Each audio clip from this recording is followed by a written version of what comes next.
TWiGames.com. Welcome to this week's episode of TWiGames.com. We begin with Sony touting their 3 pillars of 2010 and BioWare talking smack about JRPGs. But first, Final Fantasy XIII sold over 1 million copies in just one day in Japan. Brian, did you see Avatar this weekend? Yeah, I was there sitting right next to you. Remember? Oh, yeah. Oh my God, the blue guy's coming at me on the screen! This was huge. This is huge news. Yeah, this is big time. What is there, like 4 million PS3s in Japan? And Something it sold like that many? That's a huge attach rate. And is this going to be the game that make the Japanese stop playing the DS and PSP and pick up a console? It may be, Brian. But, I mean, all right, so historically with the Final Fantasy series, the game is unbelievably front-loaded.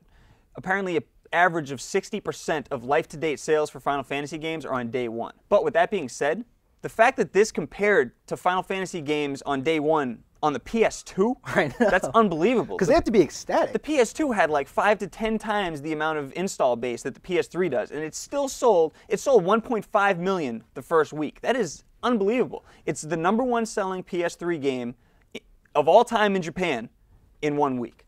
I'll tell you what though, sales numbers, that doesn't really matter to me. What matters to me is Duck Roll, a moderator on NeoGAF, has been playing it. He said that the characters and the narrative is almost as good as FF6. Final Fantasy VI. I mean, that's a big statement right there. I'm really starting to get hyped for this game. But you know what I really want?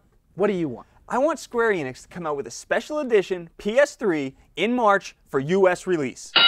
I'm dreaming of a white PS3. Rich, we are not doing this again. Oh, we're doing it. We're not doing this. We're doing it. Sony's head of marketing, John Kohler, said about the future of their company, those are going to be the 3 big pillars as we go into 2010. Motion control gaming, 3D gaming, and the PlayStation Network. Rich, I thought the pillars for Sony this year were games. Brian, 99% of the time I'd say you're wrong, but I think you're right on this one. I mean, look, the 3 pillars for Sony in 2010. Come on. Gran Turismo 5, God of War 3, and Gran Turismo 5. I mean, GT5, this is the star on the tree for Sony, if you will. This is like the Tiger Woods episode all over again. We're not doing Whatever. it. No, but seriously, you know what I'm talking about. I mean, this series, it sells systems, bottom line. People will buy the Sony machine, that's probably what they call it, to play the racing game. Absolutely. But so let's talk about the, motion control. Okay, that's coming out. And actually, over the past couple weeks, there's been some developers coming out and saying that they're actually most excited for PS3's motion control because they feel that you can actually play hardcore games with it because it's unbelievably precise and it has buttons. Yeah.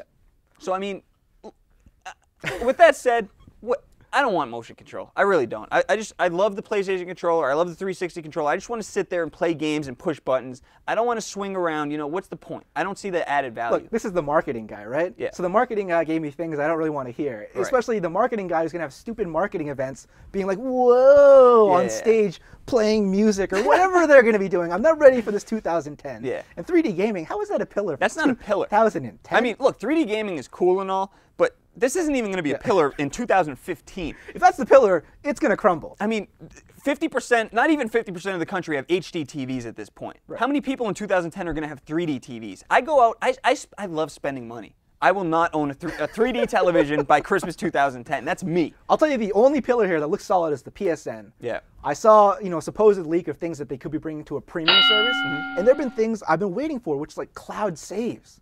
Saves on the server. Why don't we have that yet? I would pay some money for that option. I agree. Co-founder of BioWare fired a shot across the JRPG bow. Right. He said, the fall of the JRPG is in large part due to a lack of evolution, a lack of progression. They kept delivering the same thing over and over. They make the dressing better, they look prettier, but it's still the same experience. Brian, was he talking about JRPGs or BioWare? Obviously, you got a good point there, because it seems like every BioWare game starts as you're a nobody semi-hero. Yeah. Then some kind of council hires you to become a elite soldier, and then you save the world. Right. It seems like that's their formula, and they've been perfecting it ever since Baldur's Gate. Absolutely. I mean, look, so Final Fantasy XIII comes out this week. It's a huge thing. It's trying to bring JRPGs, back on top of things. And here this guy is coming through like the Grinch who stole Square Enix's thunder. God. What is going on here? All right, to be honest, he goes on later. He says that one of his favorite games right now is Demon's Souls. Yeah. So this isn't like a racial thing. Oh, okay. And he also brought up something really, I thought interesting, is he said at BioWare they're always contemplating, is GTA an RPG? I've never thought of an RPG. Your character You raise your stats, you progress. And what I think he's pointing at is that, yeah, you know, CJ or whatever you're running, you get stronger. Oh, okay, yeah, in that one. I think what he's trying to express is something that we've all recognized recently is RPGs are bleeding out into every kind of thing. Yeah, of course. I mean, yeah, you need, I mean, RPGs is the video game equivalent of character development. I mean, if you think about it. Right. Which is pretty sad. But at the same time, you know, yeah, you can make these comments about JRPGs, but the same thing can be said about WRPGs. It's like these games have been using the same classes, the rogue and the, you know, the mage and all this stuff, the same classes, the same general stories, and you know, the same premise for years. But as long as you make a good game, you know, who cares? And the reason, the real fall of the JRPG is because they haven't made a good JRPG. It's not because they're stale, it's not because they do the same thing. It's because they haven't made a good game. I completely agree with you. Ad hominem attacks aside, I don't think he's right. Yeah. I think it's because, like you said, the good games in the West they've been RPGs. Yeah. It's not that their style is good, it's that they've been the good games. Yeah. I'm not going to be completely rational right now, completely scientific. I'll tell you the real fall of the JRPG. What is it? The real fall. What is it? It's all the baloney going on. The spiky hair, the emo, the ridiculous protagonist. Like, yeah, I love you. No one wants to see that anymore. You sure? Yes. All right. Microsoft spokesman David Dennis said about hardcore games, "The core are going to buy games. We don't have to focus on marketing those. Well, we do, but those games in a lot of ways will sell themselves." Rich, what was the marketing budget for Halo 3 again? I don't know, Bri, but suddenly in the mood for Mountain Dew and extreme sports. No, but seriously, Bri, I have a very strict rule in life, and that's to never trust anyone with two first names. David Dennis. David Dennis. So right off the bat, I'm throwing his quote out the water. No, but this is hilarious. Like, oh yeah, hardcore games sell themselves. So let's pump $50 million in advertising money into this one because we don't need to. We don't need to show these at the beginning of movies, you know, like, because they're going to sell themselves. It's a ridiculous statement. I agree with you and I don't, though, because I can kind of see what he's saying here. It's kind of similar to what I said a while ago. The 360, like you said, this generation doesn't make any sense. The 360 is a software selling maniac. Yeah. It is incredible. Just look at last month, all right? There's 9 million more Wiis in America. Yeah.